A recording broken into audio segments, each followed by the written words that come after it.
जय माता दी दोस्तों, करवा चौथ का व्रत भारतीय महिलाओं के लिए सबसे महत्वपूर्ण व्रतों में से एक है।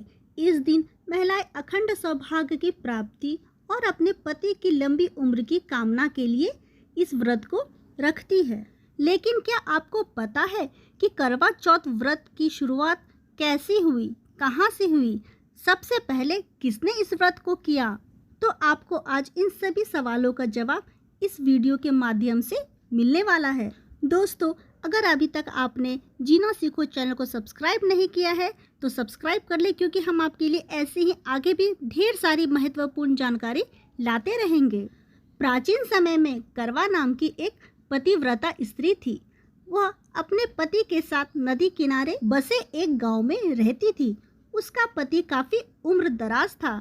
एक दिन उसका पति नदी में स्नान करने गया। नदी में नहाते समय एक मगरमच्छ ने उसका पैर पकड़ लिया और निगलने के लिए उसे अपनी तरफ खींचने लगा। इस पर वह अपनी पत्नी का नाम लेकर करवा करवा चिल्लाकर अपनी पत्नी को सहायता के लिए पुकारने लगा। करवा पतिव्रता स्त्री थी और उसके सतीत्व में बहुत बल था। जैसे ही उसने अपने पति की आवाज़ सुनी, करवा दौड़कर अपने पति के पास पहुंची। उसने अपने पति का पैर मगरमच्छ के मुंह में देखकर अपनी सूती साड़ी से एक धागा निकाला और अपने तपोबल से आन देखकर उस मगरमच्छ को कच्चे धागे से ही बांध दिया। मगरमच्छ को उस सूती के धागों से बांधने के बाद करवा यमराज के पास पहुंची। यमराज उस समय भगवान चित्रगुप्त के खाते देख रहे थे। करवा अपने हाथ में लाई हुई 7 सिक्कों को झाड़ने लगी। इससे यमराज के खाते इधर उधर बिखर गए। उनका ध्यान करवा पर पड़ा। यमराज ने रुष्ट होते हुए पूछा, देवी तुम क्या चाहती हो? इस पर करवा ने कहा कि यमराज, एक मगर ने मेरे पति का पैर पकड़ लिया है। आप अपनी शक्ति से उस मगर को मृत्युदंड देकर अपने लोकनगर में ले जाओ। इस पर यमराज ने कहा कि मगरमच्छ की आयु अभी शेष है, समय से पहले मैं उसे मृत्यु नहीं दे सकता। इस पर करवा ने कहा, यदि आप मगरमच्छ को मारकर मेरे पति को चिरायु होने का वरदान नहीं देंगे तो मैं अपने तपोबल से आपको नष्ट होने का श्राप दूंगी। करवा की बातें सुनकर चित्रगुप्त सोच में पड़ गए, क्योंकि वह करवा के सतीत्व के कारण ना तो उसे श्राप दे सकते थे और ना ही उनके वचन की अनदेखा कर सकते थे। तब उन्होंने मगरमच्छ को असमय ही यमलोक भेज दिया और करवा के पति को लंबी आयु का वरदान दिया। साथ ही चित्रगुप्त ने करवा को आशीर्वाद दिया कि तुम्हारा जीवन सुख और समृद्धि से भरपूर होगा। हे करवा, आज तुमने अपने पति के जीवन की रक्षा अपने तपोबल से की है।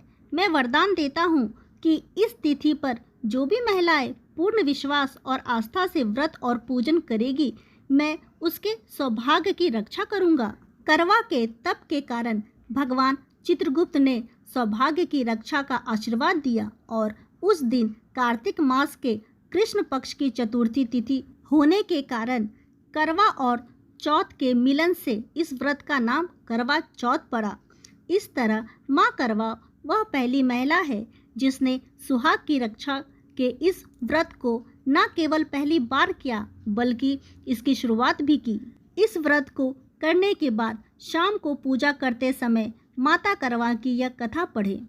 साथ ही माता करवा से विनती करें कि हे माँ करवा, जिस प्रकार आपने अपने सुहाग और सौभाग्य की रक्षा की, उसी तरह हमारे सुहाग की रक्षा करना। भगवान चित्रगुप्त और यमराज से विनती करे कि हे प्रभु, जो वचन आपने माता करवा को दिया था उसका निर्वाह करते हुए हमारे व्रत को स्वीकार कर हमारे सौभाग्य की रक्षा करना। इसके बाद भगवान श्री कृष्ण के कहने पर द्रौपदी ने अर्जुन के लिए करवा चौथ का व्रत रखा था। इस व्रत के बारे में वराह पुराण में उल्लेख मिलता है।